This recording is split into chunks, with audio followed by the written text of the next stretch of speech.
यहाँ एक आदमी को दिखाया जाता है जो बासी बिस्कुटों से फफूंदी को सावधानी से साफ कर रहा है। वह एक सुनहरे डिब्बे से कैवियार निकालता है, बिस्कुट पर फैलाकर धीरे धीरे छकते हुए खाता है, मानो हर निवाले का स्वाद ले रहा हो। लेकिन यह थोड़ा सा खाना उसके लिए काफी नहीं होता। भूख से बेचैन वह फफूंदी लगे संतरे खाने का फैसला करता है जो उसे वहां पड़े मिले। जैसे ही वह एक संतरे को उठाता है उसे लगता है कि यह कुछ अजीब है। वह संतरे को हाथ में घुमाता है, वजन महसूस करता है और फिर दूसरा संतरा उठाकर देखता है। टन टन की आवाज के साथ उसे एहसास होता है कि ये संतरे असली नहीं बल्कि पत्थर के बने हुए हैं, सजावट की चीजें। गुस्से में वह शानदार गद्दे पर कूदता है और नकली संतरों को जोर से फेंककर अपना गुस्सा निकालता है। उसे नहीं पता था कि इस मकान की अजीबोगरीब चीजें उसे और हैरान करने वाली हैं। यह आदमी एक चोर था जो यहाँ घुसा था, लेकिन अब वह 2 पूरे दिन और रात से इस मकान में फंस चुका था। अगर वह जल्दी नहीं निकला तो भूख प्यास से मर जाएगा। इस मकान से भागना नामुमकिन सा लग रहा था। मकान एक ऊंची इमारत की सबसे ऊपरी मंजिल पर था और सारी खिड़कियां इतनी कसकर बंद थीं कि एक मक्खी भी बाहर न निकल पाती।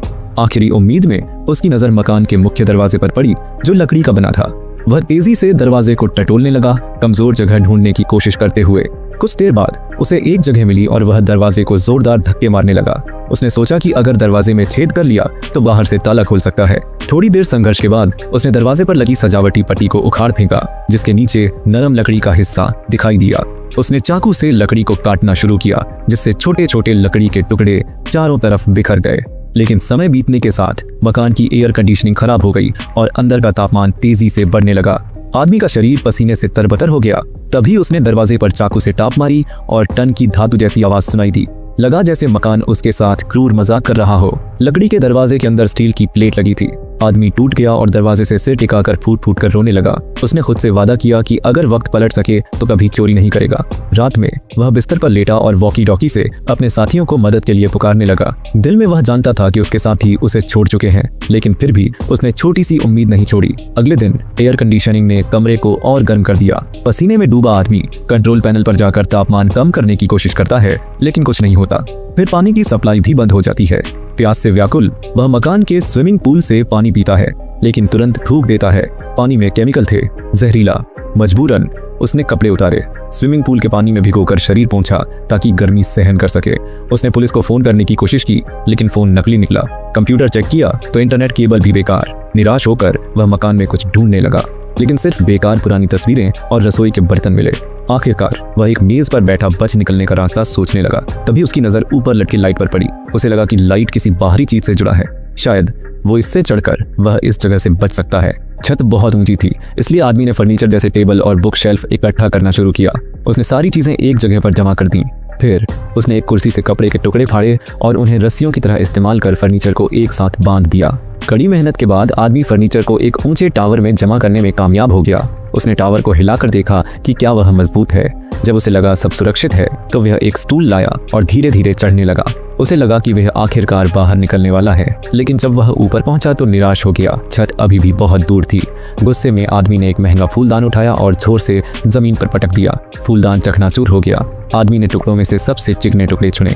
उसने टेप और कपड़े से 2 टुकड़ों को जोड़कर चश्मा बना लिया। चश्मा उतना काम का नहीं था, लेकिन 1 महीने से मेंशन में फंसे इंसान के लिए यह जिंदा रहने का जरिया बन गया।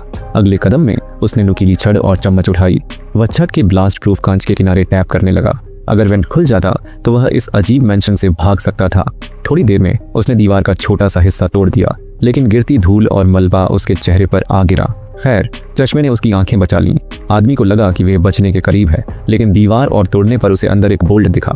उसने उंगलियों से बोल्ट घुमाने की कोशिश की, लेकिन वह हिला भी नहीं। घबराकर उसने चाकू से दीवार और खुरची।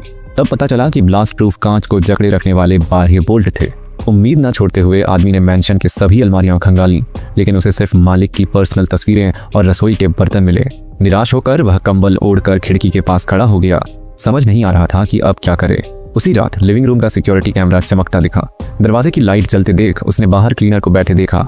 आदमी के मन में उम्मीद जगी। वह दरवाजे पर भागा, चिल्लाते हुए फ्राइंग पैन से दरवाजा पीटने लगा, लेकिन दरवाजा मोटे स्टील का था और साउंड प्रूफ भी। आवाज बाहर नहीं जा रही थी। बेचारे ने एक नोट लिखकर दरवाजे के नीचे सरकाने की कोशिश की। कितना भी कोशिश कर ले, कागज बाहर नहीं जा रहा था। गुस्से में उसने कागज को मसल कर फेंक दिया और फिर से पेन से दरवाजा पीटने लगा, लेकिन आवाज बैठ गई और वह थक कर गिर पड़ा। क्लीनर बिना कुछ नोटिस किए चला गया। कुछ दिन बाद आदमी ने स्टूल तोड़कर लकड़ी का एक नट बनाया। वह लैडर पर चढ़ा और लकड़ी से बोल्ट घुमाने लगा, लेकिन लकड़ी कमजोर थी, टूट गई। हार न मानते हुए उसने नट का आकार कागज पर बनाया और लकड़ी में छेद किया।